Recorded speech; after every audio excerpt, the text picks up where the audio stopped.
What you manifest in your mind, you can bring to reality. The Fanatic movie that I heard about kind of hit the festival circuit, independent movie, written and directed by Limp Bizkit himself, Fred Durst. Heard it was good, starring John Travolta, or at least I heard positive things about it. And there definitely are positive things about it. Overall, it was a good movie. Kind of the choices that John Travolta makes in this movie are a little bit questionable, I would say.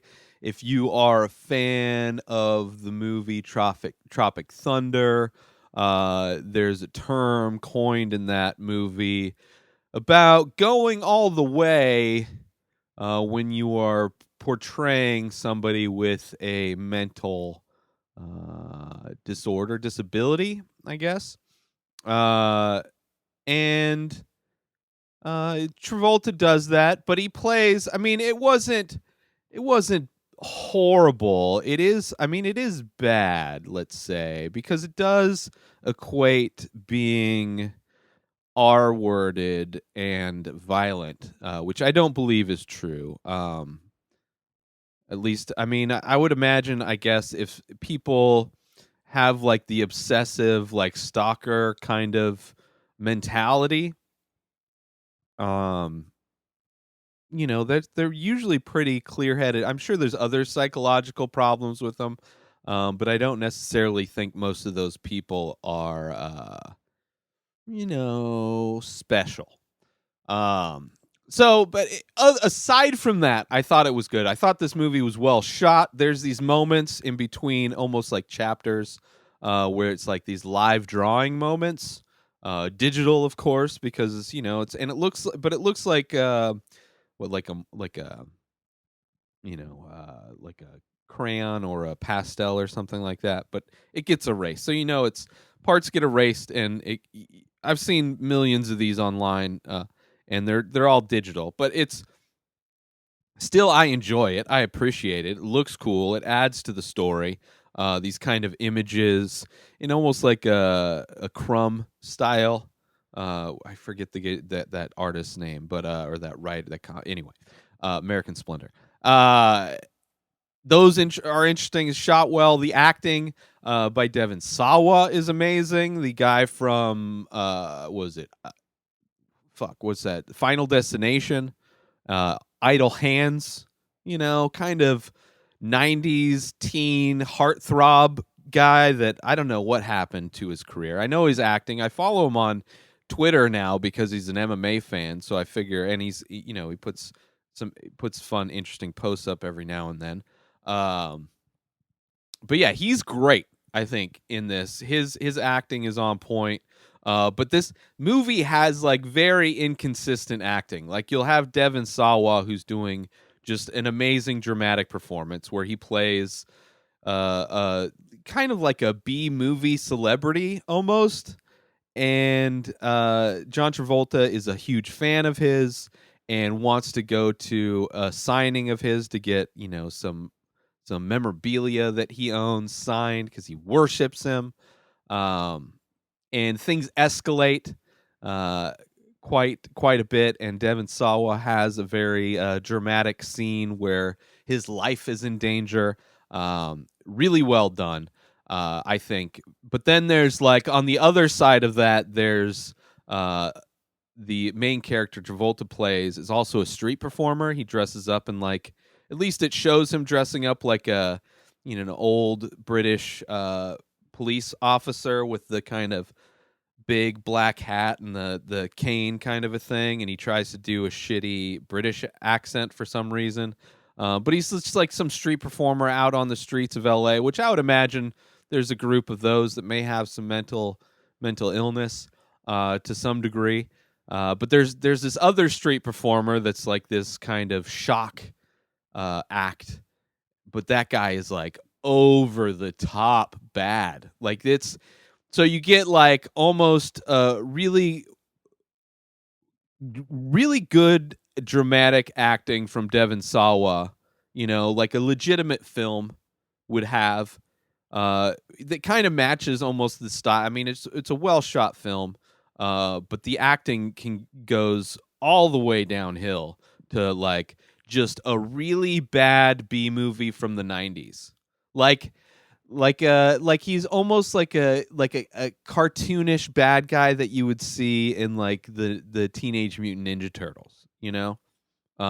Yeah, like very exaggerated kind of over the top broy.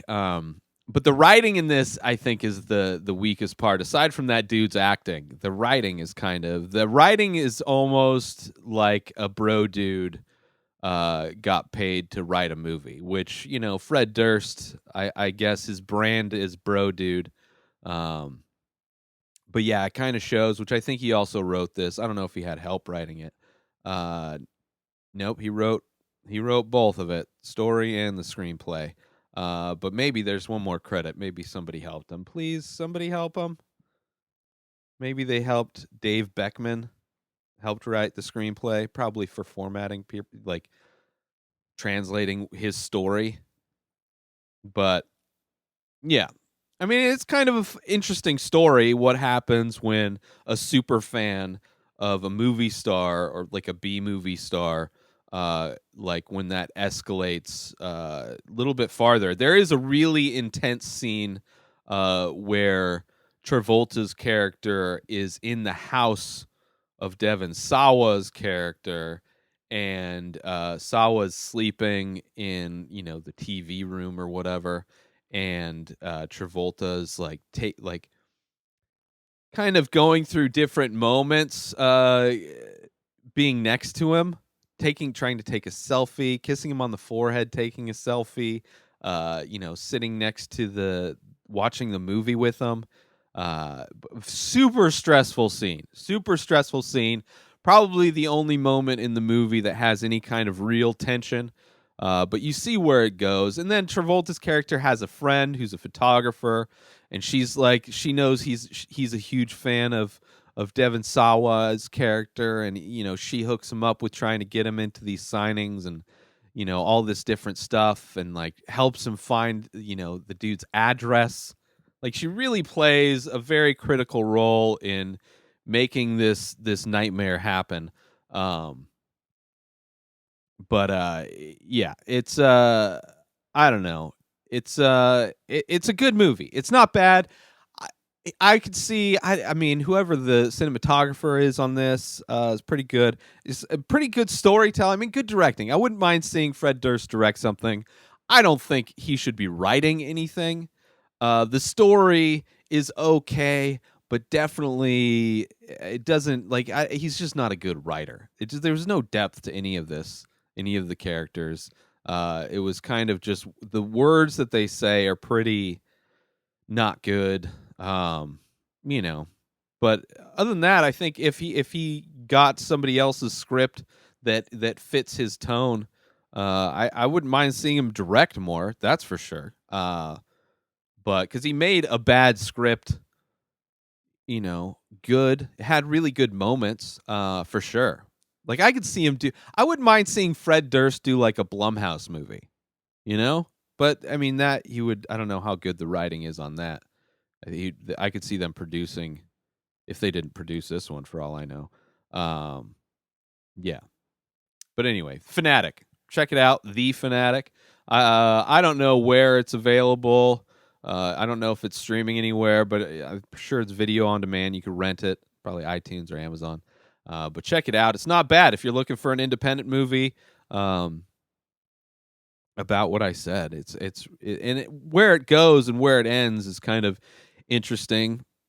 You know, it's just like where things just keep escalating and escalating, and it goes to its natural conclusion. And it's I enjoyed it. I hope to see Devon Sawa in some cool shit too. Like, I'd like to see him do more movies. He's a good actor, man. He's a good actor. Put him in the R-rated reboot of Tremors. Him and Kevin Bacon. That would be cool. That would be fun. I'd watch that. Anyway, that's it. That's it for this episode. New episodes of The Ray Taylor Show come out every single day. Subscribe on IGTV, YouTube, and everywhere else podcasts are found. Buy my artwork over at inspireddisorder.com and save 25% when you use coupon code RTS. Follow me on social media at Ray Taylor. Have a wonderful day, everybody. Peace out!